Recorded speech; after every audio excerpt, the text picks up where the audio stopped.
हमने पढ़ा है पत्रस प्रेरित ने लिखा हुआ दो पत्रिकाओं में से दूसरा पत्रिका।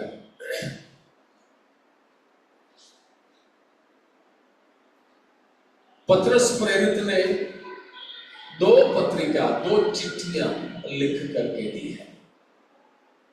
जैसे मैंने पहले भी एक बार बोला था, प्रभु यीशु मसीह के 12 प्रेरित चेले बहुत चेले थे। एक प्रकार में अनगिनत चेले थे यीशु, लेकिन उनमें से चुने हुए कितने लोग थे? 70 लोग थे। 70। उन 70 में से और भी अंदर आएंगे तो 12 लोग थे। उन 12 लोगों को यीशु मसीह ने क्या नाम दिया था? प्रेरित, अपोस्टल, प्रेरित, sent out with A mission, एक दायित्व के साथ भेजा गया। वो है प्रेरित का मतलब, प्रेरित का मतलब। उन 12 में से फिर से अंदर आएंगे तो 3, पतरस, याकूब, यूहन्ना। उन 3 में से एक और चुनाव हुआ है, एक यूहन्ना, जिससे यीशु मसीह सबसे ज्यादा प्रेम करता था। इसीलिए यूहन्ना प्रेम का प्रेरित कहलाता है, अपोस्टल ऑफ लव। पतरस का नाम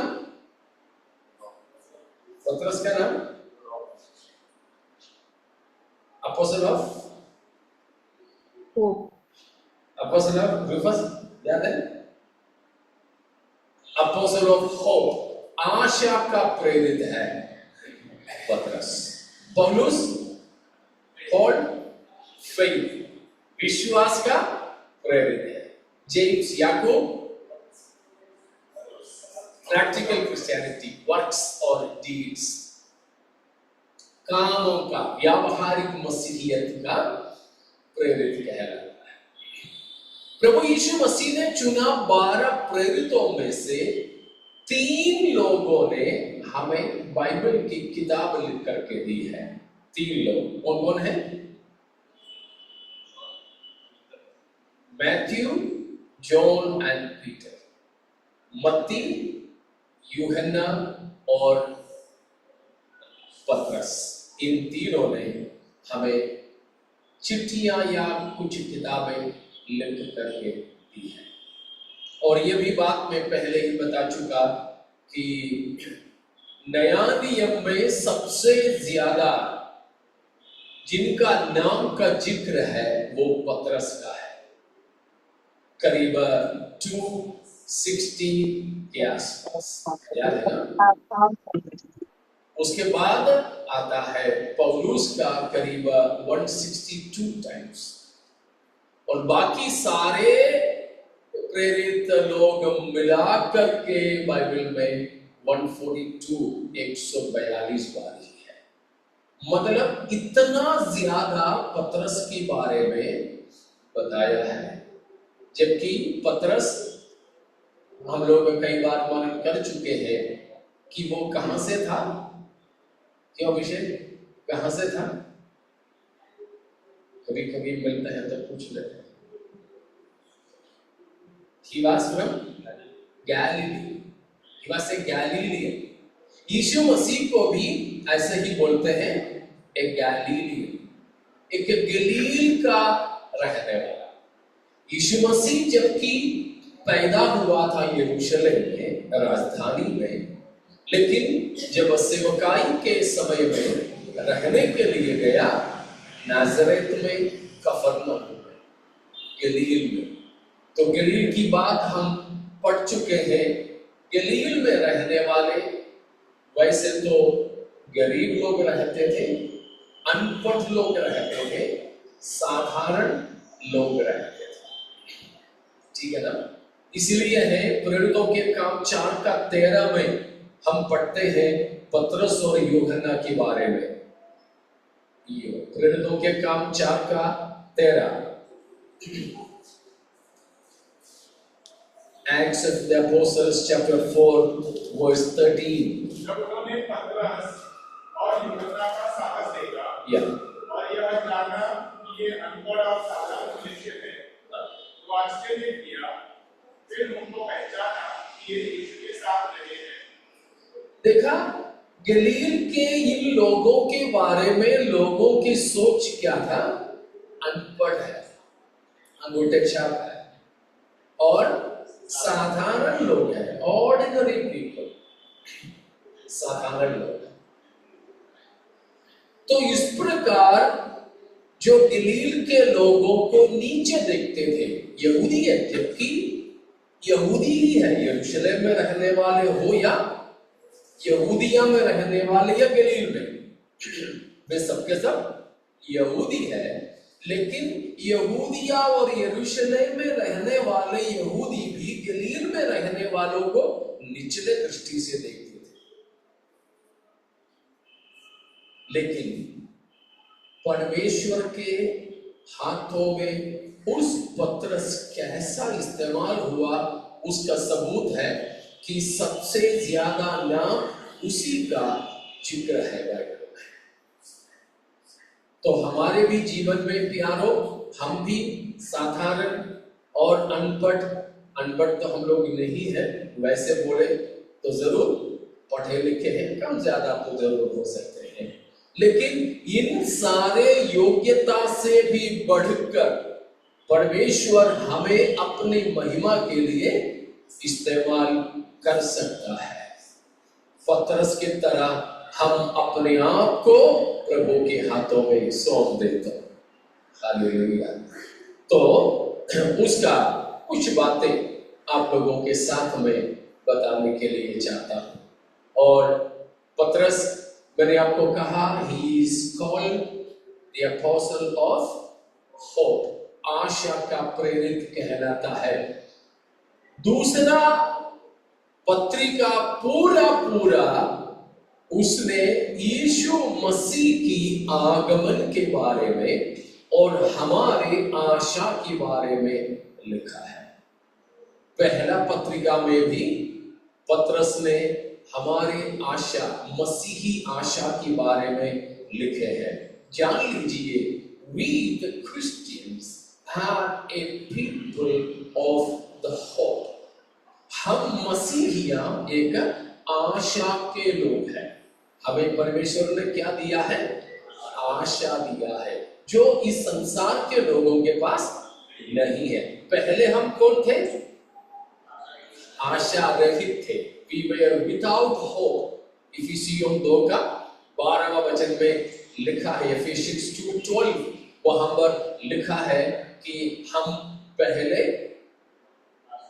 विदाउट होप, आशा रहित या आशाहीन थे, लेकिन अब परमेश्वर ने हमें एक आशा दिया है। वो भी कैसे आशा? जीवित आशा। कुछ ही दिन पहले हम पहला पत्रस पहला अध्याय में से उन बातों को देखे थे, तो ये सारी बातें उस समय मैंने बोला था, तो बार बार और नजदीक में याद दिलाने से वो याद रहेगा। तो ठीक है, तो जब आज हमारे इस संगति के लिए मैं परमेश्वर से प्रार्थना कर रहा था, तो इसी में से कुछ बातें परमेश्वर ने मेरा हृदय में डाला और सुबह मैंने इसको और भी पढ़ा और कुछ बातें मैं नोट कर रहा था। तो सच बोलूं तो मेरा हृदय के अंदर बहुत बड़ी एक चुनौती भी आया, एक चुनौती, एक चैलेंज। और वैसे ही मेरे हृदय के अंदर, मेरे हृदय को सच बोले तो सुबह इन बातों को पढ़ते समय, मनन करते समय मेरा हृदय टूट गया। मैं पढ़ रहा था, कुछ मैं लिख रहा था, लेकिन मैं लिख पढ़ नहीं सका, ऐसा मेरे आंखें भर गए।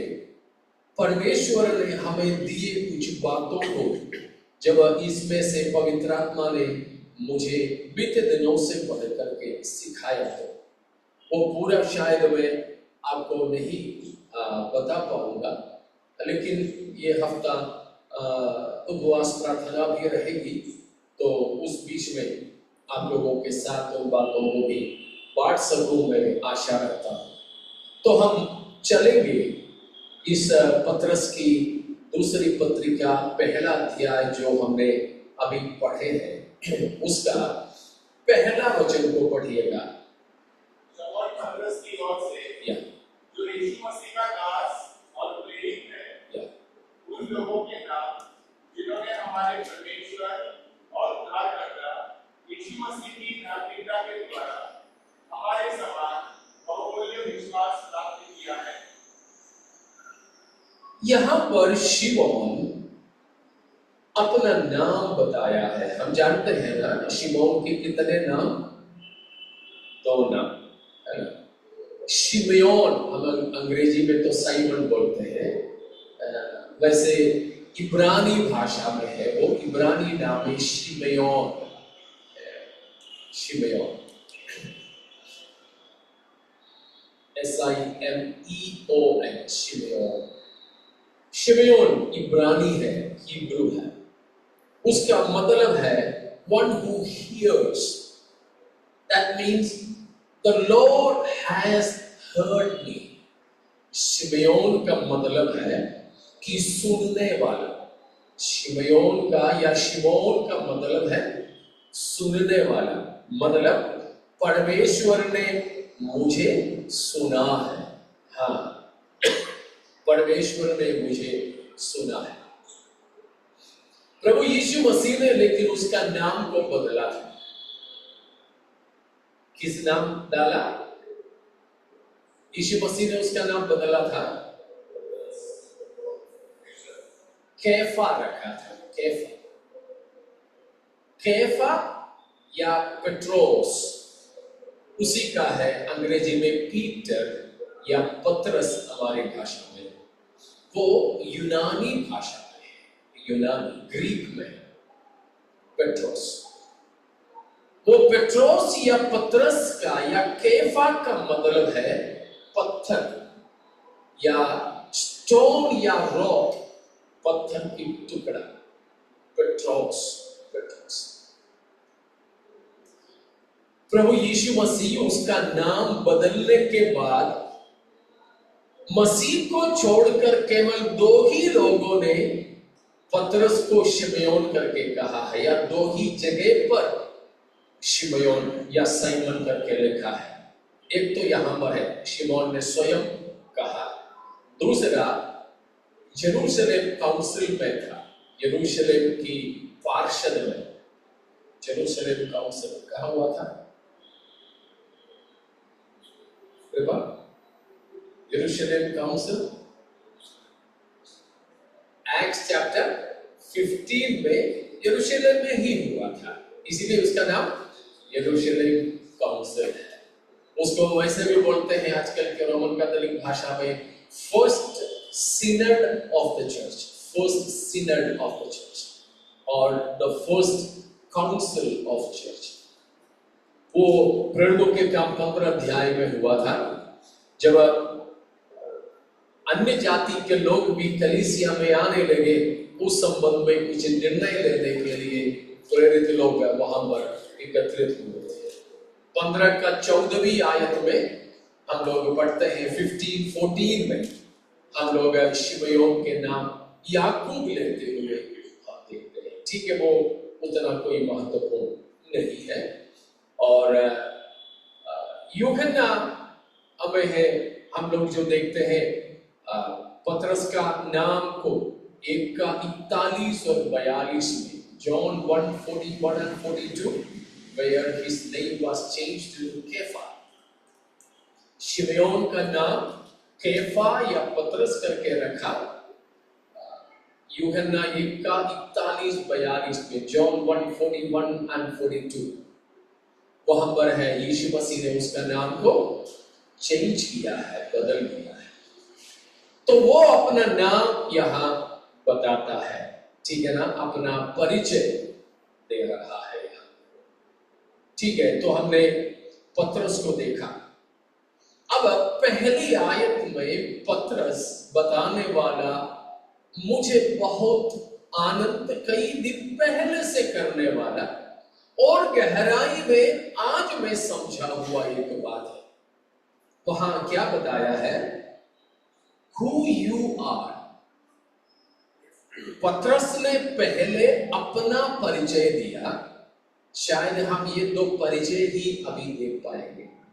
सेल्फ इंट्रोडक्शन एंड इंट्रोड्यूसिंग और just proving the identity of his recipients or his readers।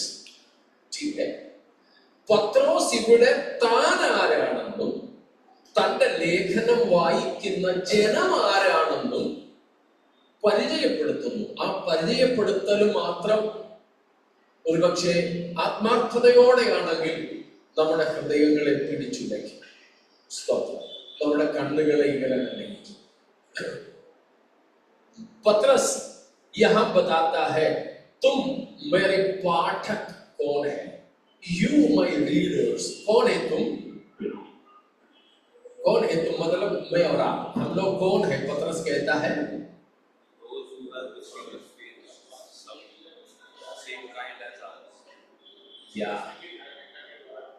those who are, एक और बार पढ़ लीजिए जी। जी, उन लोगों के नाम जिन्होंने हमारे परमेश्वर और उद्धारकर्ता यीशु मसीह की धार्मिकता के द्वारा हमारे समान बहुमूल्य विश्वास प्राप्त किया है। सो आप कौन हो? मेरे ये पत्र पढ़ने वाले आप कौन हो? पतरस कहता है हम कौन है? पतरस के समान हम लोग करके लिखा ना, हमारे समान। तो पतरस अकेला के लिए नहीं बोल रहा है, एक झूठ है। हमारे समान बहुमूल्य विश्वास पाए हुए लोग हैं। हमने कई बार इसको पढ़े होंगे।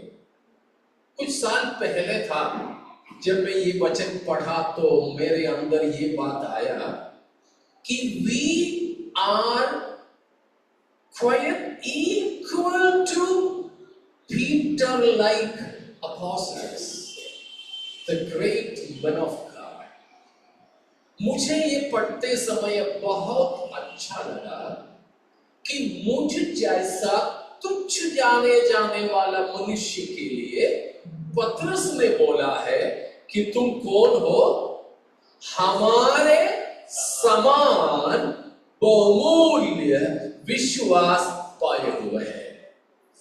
मतलब हमने दो बात, हमने पाया हुआ विश्वास। कैसा विश्वास है? बहुमूल्य है। आप मेरे साथ है ना? हमने पाया हुआ विश्वास बहुमूल्य है। इंग्लिश में क्या लिखा है? प्रेशियस ना? प्रेशियस क्या है? प्रेशियस, बहुमूल्य। स्तोत्रम। വിലയേറിയ വിശ്വാസം. സ്തോത്രം. ഞങ്ങൾ അപ്പോസ്തലനായ പത്രോസ് ഉൾപ്പെടുന്ന ഒരു സംഘം വിശുദ്ധന്മാര് പ്രാപിച്ച അതേപോലെയുള്ള विलयेरिय विश्वासम। स्तोत्र। हम लोग क्या पाए हैं? बहुमूल्य विश्वास। हमें मिला हुआ विश्वास की विशेषता है कि कैसा विश्वास है? विषय बहुमूल्य। मतलब बहुमूल्य का मतलब it can not be priced. हम उस पे प्राइस टैग लगा नहीं सकते, हम उसकी मूल्यांकन नहीं कर सकते। हमारी सोच से बढ़कर, हमारी समझ से बढ़कर, हमारी कल्पना से, इमेजिनेशन से बढ़कर परे है। हमने पाया विश्वास की कीमत। हालेलुया। तो बहुमूल्य विश्वास, जान लीजिए, हम अगर विश्वासी है तो परमेश्वर ने हमें सौंपा हुआ विश्वास कैसा विश्वास है? बहुमूल्य है। यहूदा 3 वचन में, जूड वर्स 3, वहां पर यहूदा कहता है, it's a faith that is entrusted unto the saints for once. एक बार के लिए पवित्र लोगों को सौंपा गया विश्वास है। जूड वर्स 20, यहूदा 20वां आयत, वहां लिखा है, ये विश्वास कैसा विश्वास है जी? मोस्ट होली, अति पवित्र विश्वास है। तो देखो, पतरस कहता है ये विश्वास अति महान या बेशकीमती है, बेशकीमती है, मूल्यवान है, बहुमूल्य है, जिसका कीमत हम लगा नहीं सकते। और यहूदा ने कहा है, उसका 3 वचन में, एक ही अध्याय है, तो यहूदा ने अपना 3 वचन में बताया है, यह पवित्र लोगों के लिए एक ही बार सौंपा गया विश्वास है। और 20वां पद में यहूदा ने बोला, यह अति पवित्र विश्वास है। हालेलुया, अति पवित्र विश्वास। अगर ऐसा है प्यारो, हमने पाया हुआ ये विश्वास कितना मूल्यवान है, कितना मूल्यवान है। मूल्यवान का मतलब ये क्या है? हम क्या है? केवल माटी की पुतला है। നമ്മൾ വെറും മൺപാത്രങ്ങൾ മാത്രമാണ്. എപ്പോഴും ഞാൻ പറയാറുള്ളത് പോലെ, പൊടിയിൽ നിന്നും ഉത്ഭവിച്ച മൺപുരകളിൽ പാർത്ത പുഴു പോലെ ചതഞ്ഞു പോകുന്ന മനുഷ്യൻ. നമ്മൾ വെറും ക്ഷണീകരാണ്, മൺപാത്രങ്ങളാണ്. പക്ഷെ ഈ പാത്രത്തിന് വിലയിടുന്നത് പാത്രത്തിനകത്തെ ശേഖരത്തിന്റെ അടിസ്ഥാനത്തിലാണ്. സ്തോത്രം. किसी भी वस्तु जैसे सैमसंग का फोन, अभी तो साधारण लोगों के पास अब अधिकतर सैमसंग का फोन है। ये सैमसंग का फोन है, अलग अलग नाम है फोन का, तो किसकी आधार पर है?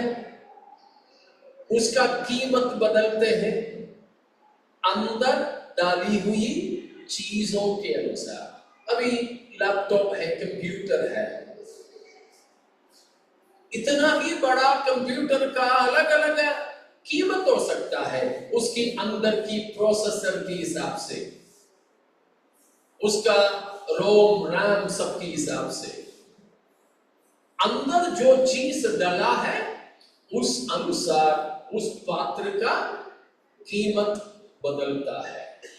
उसी तरह मेरे और आपके कीमत बाहर की चमड़े के हिसाब से, पढ़ाई के हिसाब से, चेहरे की सुंदरता के हिसाब से, हमारी जेब की मोटापे के हिसाब से वगैरह वगैरह नहीं है प्यारो, परंतु हमारे मूल्य हमारे अंदर परमेश्वर ने भर रखा विश्वास की कीमत के अनुसार है। हालेलुया। अगर ऐसा है तो हम परमेश्वर के सामने बहुमूल्य है। बहुमूल्य विश्वास हमारे अंदर परमेश्वर ने दे रखा, तो हम परमेश्वर की नजर में कौन है? बहुमूल्य है। केवल परमेश्वर के ही नजर में नहीं, शैतान की नजर में भी हम बहुमूल्य है। हमारे अंदर कोई मूल्यवान चीज है, उसी को चुराने के लिए शैतान हमारा पीछा करता रहता है। इसीलिए हम भी अपना मूल्य को समझ ले। हम कौन है? हम बहुमूल्य है, बहुमूल्य है। हमारे बाहरी तौर पर हमारे मूल्य के आंकन नहीं करें। हम बहुमूल्य है। परमेश्वर ने हमें बहुमूल्य विश्वास दी है, ठीक है। और उसके बाद वहां क्या लिखा है? कैसा बहुमूल्य विश्वास? कैसा बहुमूल्य विश्वास? इसोटिमोस। इसोटिमोस ग्रीक शब्द वहां पर इस्तेमाल किया, वो इसोटिमोस, ठीक है ना? इसोटिमोस, ISOTIMOS,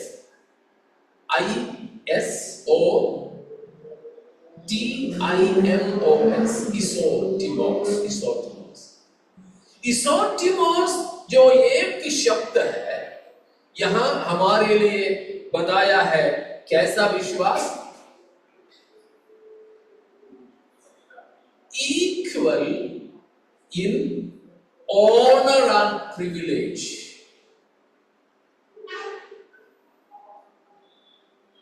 अलग अलग वर्जन में अलग अलग बात दिया होगा, तो यहां पर हम ऐसे देखते हैं कि equal faith, that is faith that is equally honorable and valuable.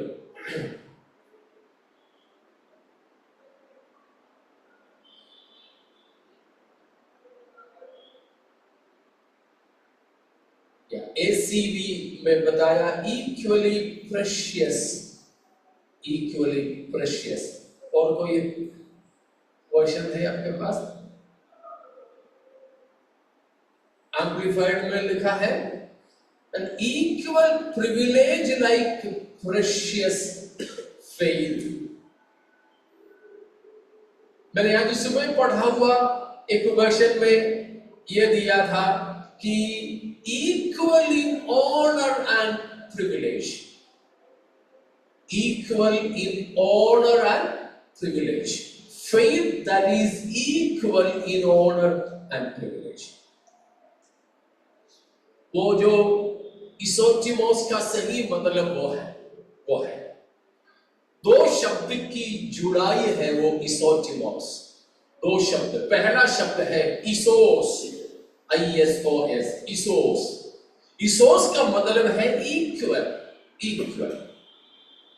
और टिमे, टिमे, TIM long E, टिमे, meaning honor, honor, आदर, आदर।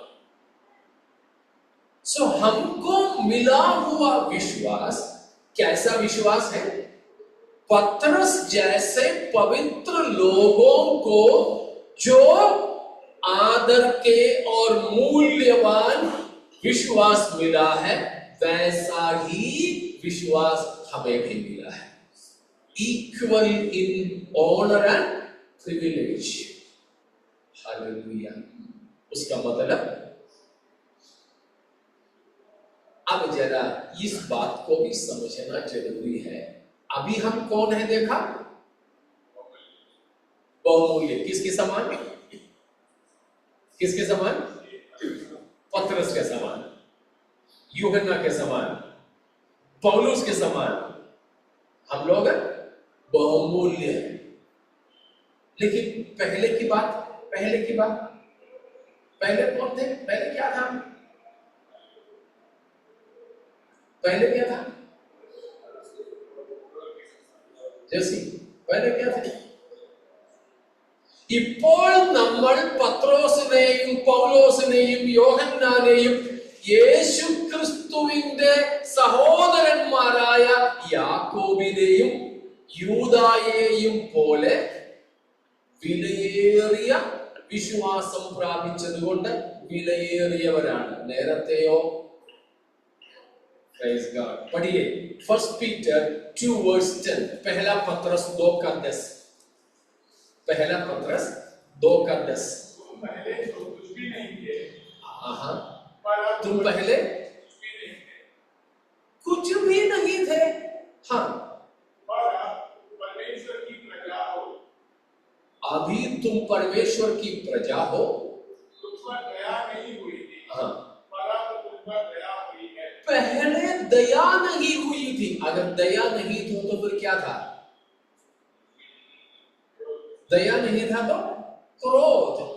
If we were not the vessels of mercy, that we were the vessels of wrath of God. देखो, दो बात वहां पर बताया, मेरे ख्याल से आप मेरे साथ चल रहे हो। दूसरा पत्रस 1 और 2 में पत्रस ने बोला है कि अभी हम लोग पत्रस जैसे महान लोगों के उतना ही आदरणीय, बहुमूल्य, उच्च पदाधिकारियां हैं, मात्र इस कारण से कि हमारे अंदर परमेश्वर ने बेशकीमती, बहुमूल्य विश्वास को भर रखा है। लेकिन पहले हम कौन थे? इस बात में हमें आनंदित होना है तो हमारे पुराने हालात भी तो जानना पड़ेगा। पहले हम कौन थे? वहां पर लिखा, पहले बोला कि हम लोग कुछ भी नहीं थे। इंग्लिश 2:10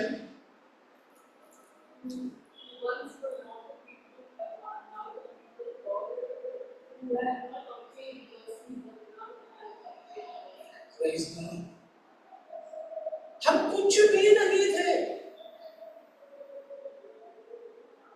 पहले हम प्रभु के लोग नहीं थे। We were not people of God, His people. परमेश्वर के लोग हम नहीं थे। लेकिन अभी परमेश्वर के लोग हैं। हमने पहले हमारे अंदर परमेश्वर का क्रोध भरा रखा था, लेकिन अब हमारे अंदर दया, करुणा भरा है। We now obtained mercy. Obtained mercy. Hallelujah. समझ में आ रहा है? उसमें कुछ मूल्यवान है कोई? अब 2:25 भी पढ़िए, पहला पत्रस 2:25 भी। क्योंकि तुम पहले भटकी हुई भेड़ों के समान थे, तुम पहले भटकी हुई भेड़ों के समान थे, पर अब अपने प्राणों के रखवाले और अध्यक्ष के पास लौट आए हो। पहले तुम भटकी हुई भेड़ों के समान थे।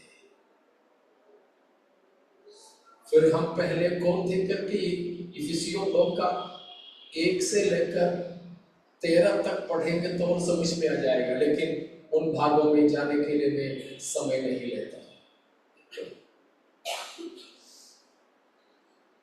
इस तरह जो हम परमेश्वर के नहीं थे, हमको अब परमेश्वर विश्वास देने के कारण हम कौन बन गए हैं? बहुमूल्य बन गए हैं।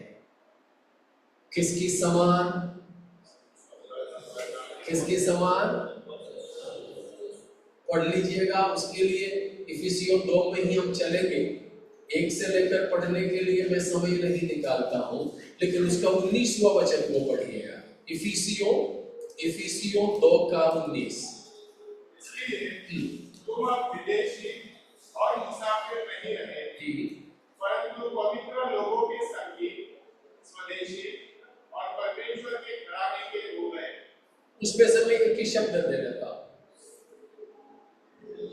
पत्रस ने बताया,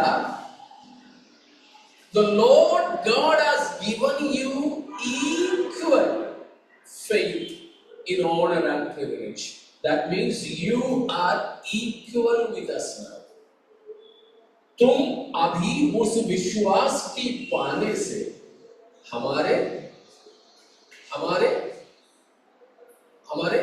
तुल्य, इक्वल बने हो। वही बात पौलुस ने इफिसियों 2:19 में बताया, तुम अब कौन हो? पवित्र लोगों के संगी वारिस। Now you are fellow heirs with the saints. ऐसे लिखा है ना, fellow heirs with the saints. That means fellow citizens with the saints. Fellow citizens with the saints. ठीक है, वो citizens मुझे चाहिए। तो हम पहले कौन थे? हम अन्य जाति के लोग थे। हम पहले अन्य जाति के थे, यहूदी नहीं थे, इब्राहिम से कोई रिश्ता नहीं था। We had no लेना देना with the commonwealth of Israel. इस्राएल की पद से हमारी कोई लेना देना नहीं था। इफिसियों 2:12 पद में लिखा है, ठीक है ना?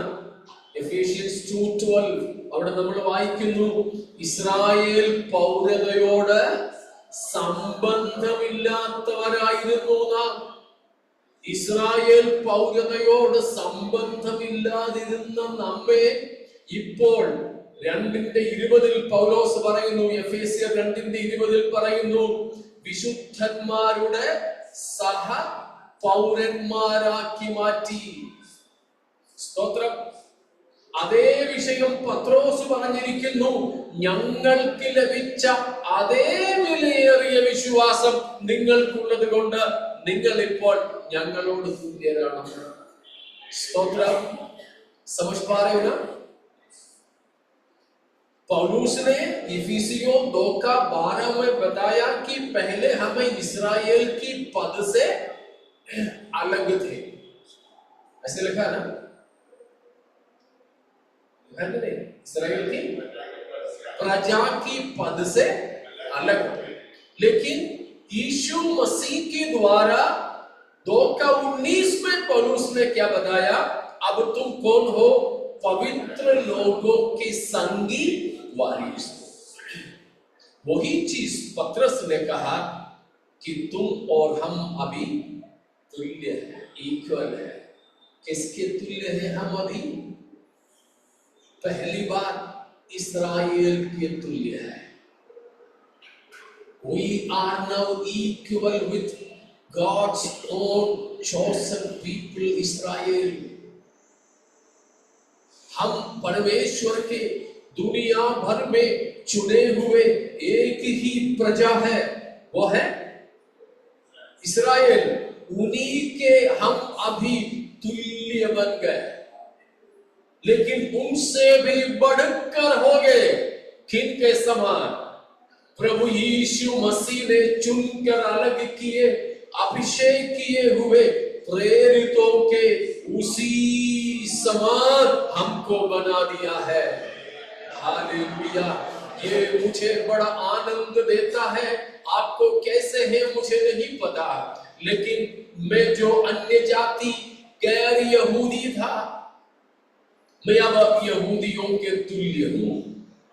और उतना ही नहीं, उनसे बढ़कर पतरस जैसे महान प्रेरितों के तुल्य मुझे प्रभु ने बनाया। ये तुल्य, इक्वल, हिंदी में हमारे समान करके लिखा था, वो हमारी समान। ये जो शब्द है ना, हमने जो अभी देखा है कि ईसोस और टिमे, वो शब्द इस्तेमाल होता है एक देश की नागरिकता के संबंध में। इसलिए मैंने बोला कि सिटीजनशिप, वो शब्द मुझे चाहिए। मतलब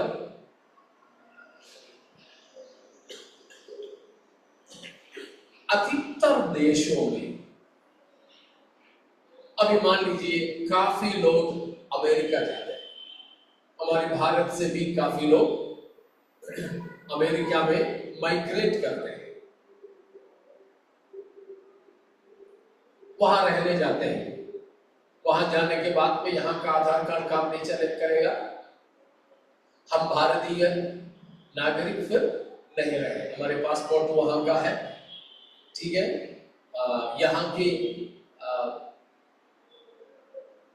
आई कार्ड या हमारी भारतीय नागरिकता के बदले में वहां का सोशल सिक्योरिटी नंबर ये वो सब मिलेगा। लेकिन वहां जाएंगे तो भी हमारी चमड़ा तो यही रहेगा, पासपोर्ट तो बदलेगा लेकिन चमड़ा यही रहेगा। इसीलिए वहां के गोरे लोग हमको देखते समय पासपोर्ट थोड़ी देखते हैं, हमारे चमड़ा ही देखते हैं, चमड़ा और हमारे बाल, आंख भी देखते होंगे, आंख भी बदल अलग होंगे।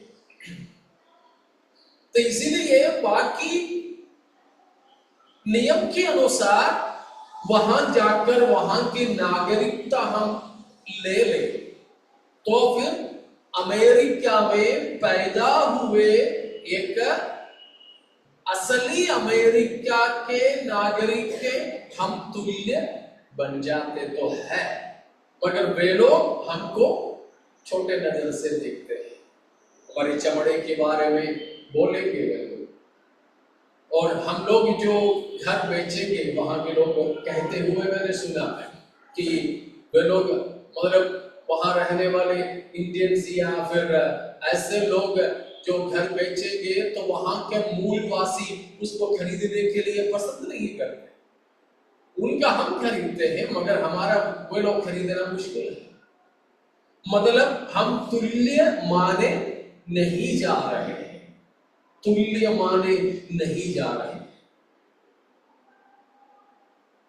लेकिन यहां ये जो शब्द हमारे समान करके बताया है ना, इक्वल करके जो बताया, उसका मतलब यह है कि एक देश की मूलवासियों के एकदम हर बातों में तुल्य एक वहां आकर रहने वाले को भी स्वीकार करना। आपने सुने हैं कई बार हमारे इस मुंबई में ही पहले तो दक्षिण भारतीयों के लिए होता था कि सब दक्षिण भारतीय लोग सबको मिलाकर के मद्रासी बोलते थे, सब मुंबई छोड़ो, पहले पहले ऐसे होता था। लेकिन अब दक्षिण भारत से इधर आने वाले कम हो गए, उत्तर भारत के लोग इधर आते हैं। उत्तर भारत के सब यूपी के, बिहार के, एमपी के, झारखंड के, बंगाल के, उड़ीसा के सब लोगों को मिलाकर के मुंबई में भैया बुलाते हैं। भैया तो बोलते हैं सारे भैया मुंबई छोड़ के जाओ, नहीं मतलब स्वदेशी विचार हमारे अंदर आता है कि ये लोग आए हैं, हम यहाँ के हैं, आए हैं और हम लोग यहीं के हैं, तो हमारे तुल्य अधिकार आने वालों को मिलना नहीं चाहिए करके एक विचार हमारे समाजों में हम देखते हैं। धर्म के बारे में भी आजकल ऐसी बातें चल रहे हैं, मसीहियां हो, मुसलमान हो या ऐसे लोगों को भारतीय एक नागरिक का पूरा हक देने के लिए समाज तैयार नहीं। सरकार बोलते होंगे, संविधान बोलती होगी, मगर लोग हमें नहीं दे रहे हैं, तुल्यता वहां पर नहीं है। हमारी बहनें लड़ रही थी कई सालों से, पुरुषों के साथ हमको चाहिए तुल्यता, इक्वालिटी। तो हर बात में हम देखो, हमारे भारत में है तो जाति व्यवस्था बहुत है, तो निचले स्तर के, निचले जाति के लोगों को उच्च जाति के लोगों के तुल्यता मांग थे, अभी भी है, कानून में है, मगर व्यावहारिक तौर पर नहीं मिलता है। यहाँ पर पतरस कहता है कि लेकिन नहीं, ये दुनिया में हो सकता है, देश देश में हो सकता है, सरकारों में हो सकता है, मगर परमेश्वर की नजर में उस प्रकार नहीं है। तुम गैर यहूदी हो, तुम काले हो, गोरे हो, अनपढ़ हो, बदसूरत हो, मगर तुमने यीशु मसीह पर विश्वास किया तो परमेश्वर ने तुमको हमारे तुल्य स्वीकार किया है। और हम प्यारों यहूदियों के, इस्राएलियों के, उससे बढ़कर के पतरस जैसे पवित्र लोगों के समान विश्वास पाए हुए हैं। कीमती है, मूल्यवान है। हालेलुया। इसलिए बाकी सांसारिक तौर तरीके के हिसाब से आप अपने आप को भी नीचा मत समझिएगा। आपके पास पैसा नहीं होगा, झोपड़ी में रहते होंगे, भाड़े की मकान में रहते होंगे। हम भाड़ोत्तरियों को भी तो सोसाइटियों में थोड़ा सा छोटा नजर से देखते हैं। हम बोलते हैं तुम ये तुम्हारी गाड़ी यहां से रखो उधर रखो, कि क्यों इधर तो भाड़े पे रहता ना, हाँ उधर रखो। भाड़ोत्तरियों को ऐसे करते हैं, लेकिन प्रभु हमको ऐसे नहीं। क्योंकि इससे पहले मैं कई बार बता चुका ये शब्द का इस्तेमाल करूं। God the Father has accepted you and me in Christ, and therefore God considers you and me in the same honor and privilege just as his son is in his sight. Hallelujah. समझ में आया ना? हम लोग पहले प्रभु के प्रजा नहीं थे, हम कुछ भी नहीं थे, लेकिन यीशु मसीह में पिता ने हमको क्या कर दिया? एक्सेप्ट कर दिया, स्वीकार कर लिया।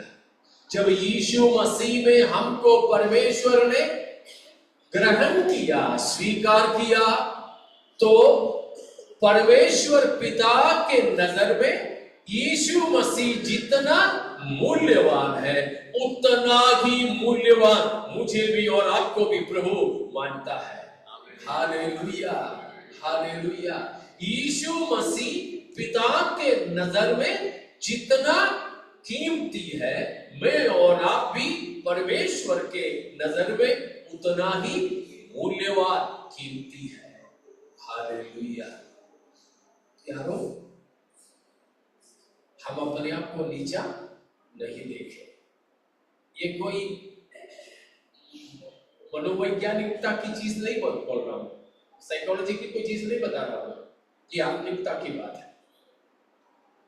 चाहे लोग हमें कैसे भी समझे, हम अपने आप में ये समझना, हु वी आर, मैं कौन हूं परमेश्वर के नजर में, how I am accepted in the beloved, प्रिय पुत्र में हम कैसे स्वीकारे गए हैं। हालेलुया। तो बहुमूल्य विश्वास। एक चीज और मैं बोल करके समाप्त करता हूं। How did we get this faith? हमें कैसे मिला ये चीज? और एक बार उस वचन को पढ़िए, पहला अध्याय, दूसरा पत्रस पहला अध्याय का शुरुआती वचन। और पत्रस की ओर से जो यीशु मसीह का दास और प्रेरित है, उन लोगों के नाम जिन्होंने हमारे परमेश्वर और उद्धारकर्ता यीशु मसीह की धार्मिकता के द्वारा हमारे समान बहुमूल्य विश्वास प्राप्त किया। How did we get this equality? पहले दो चीज वहां पर हमें देखना है, दो बार। By in English it is much more clear, I think.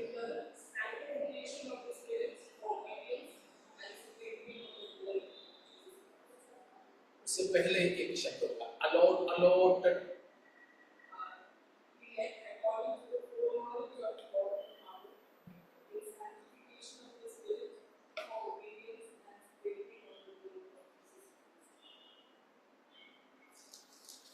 that is, I think you are reading from first letter. Those who have obtained by precious faith with us by the righteousness of our Lord Jesus. Yeah.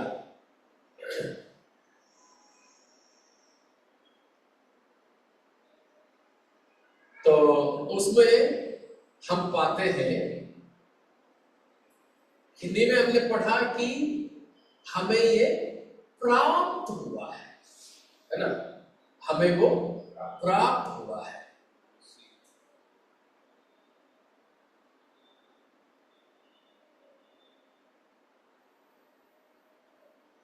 और उसमें लिखा है by allotment, by allotment we got this faith, by allotment.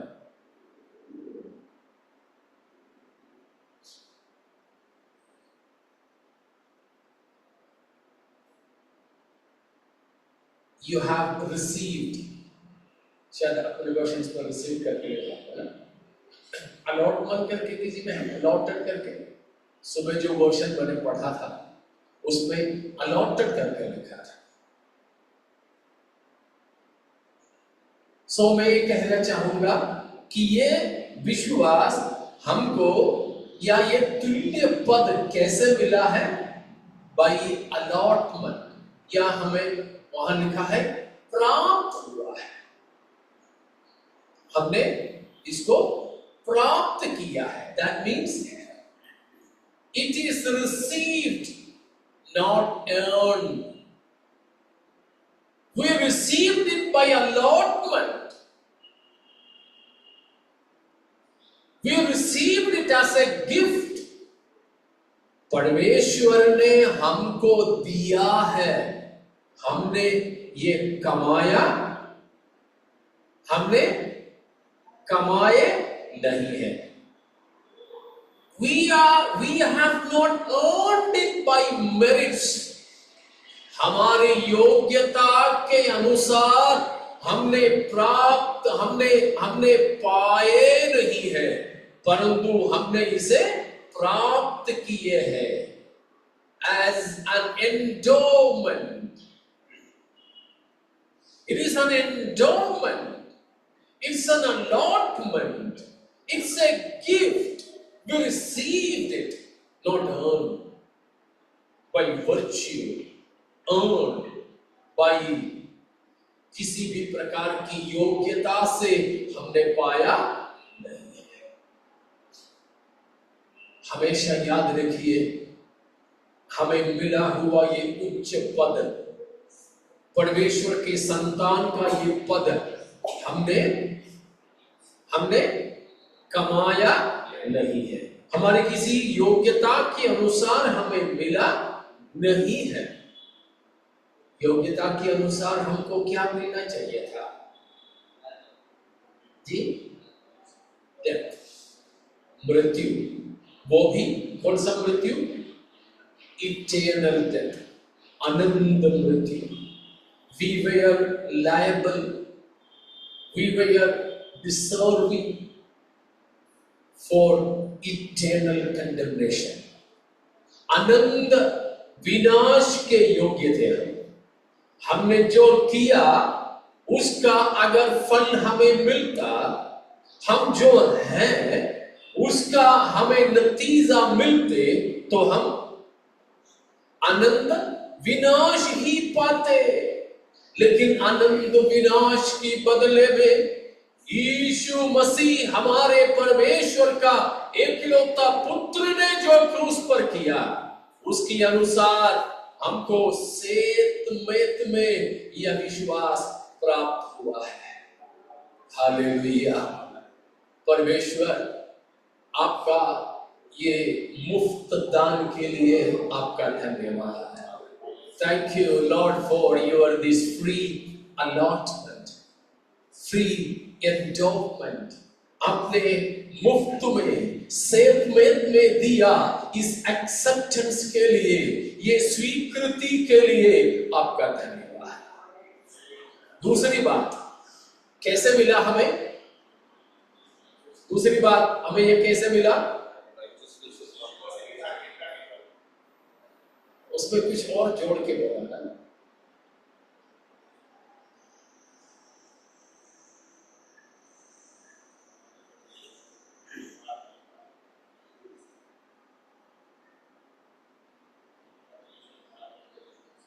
इसमें कुछ नहीं जोड़ा है। Through the righteousness of our God and Savior Jesus Christ.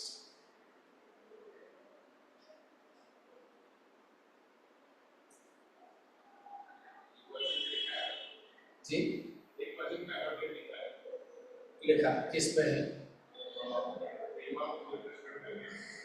Simon Peter, a born servant and apostle of Jesus Christ, to those to whom there has been allotted the same precious gift as that which is ours through the righteousness of our God and our Savior Jesus Christ.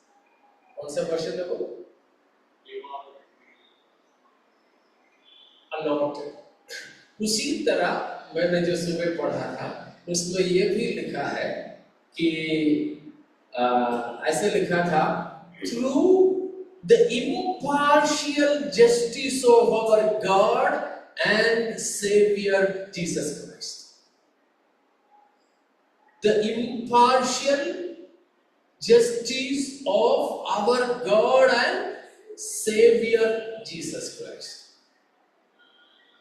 कुछ लोग पूछते हैं,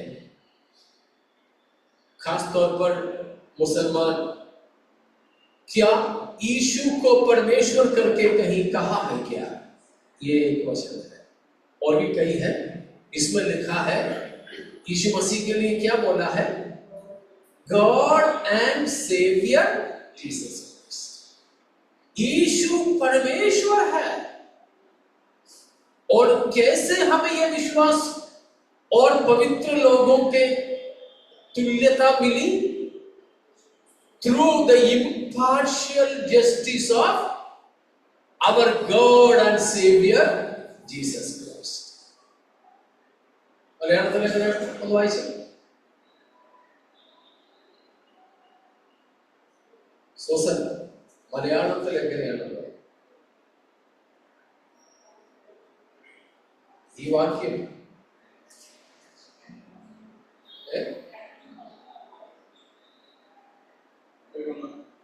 രണ്ട് പത്രോസ് 1:1.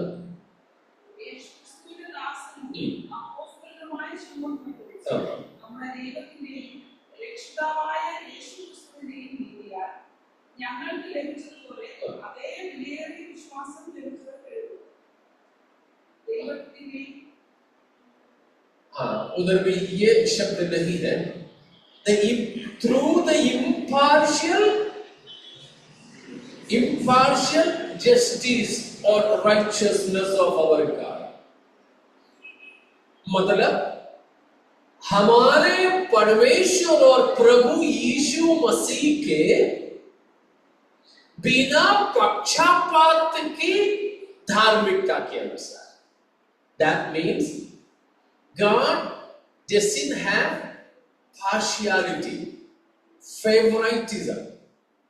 God doesn't show partiality or favoritism. ये पत्रस का एक विशेष प्रयोग है। प्रेरितों के काम 10 अध्याय में जाते हैं तो हमें मालूम है, it was Peter who opened the door of the church for the Gentiles. अन्य जातियों के लिए कलीसिया का दरवाजा खोलकर देने वाला था पतरस, कुरनेलियस की घर में। जब पतरस प्रचार कर रहा था तब वहां पर पतरस ने देखा कि वचन सुने हुओं के ऊपर परमेश्वर की आत्मा आ गई। जब पवित्र आत्मा उन पर आए तो पतरस ने यह बात बोला, अब मैं जानता हूं क्या नहीं है, परमेश्वर किसी का पक्ष नहीं लेता। कौन सा वचन है? 34 प्रेरितों के काम 10:34 Acts 10:34 वहां लिखा है, परमेश्वर किसी का पक्ष नहीं लेता।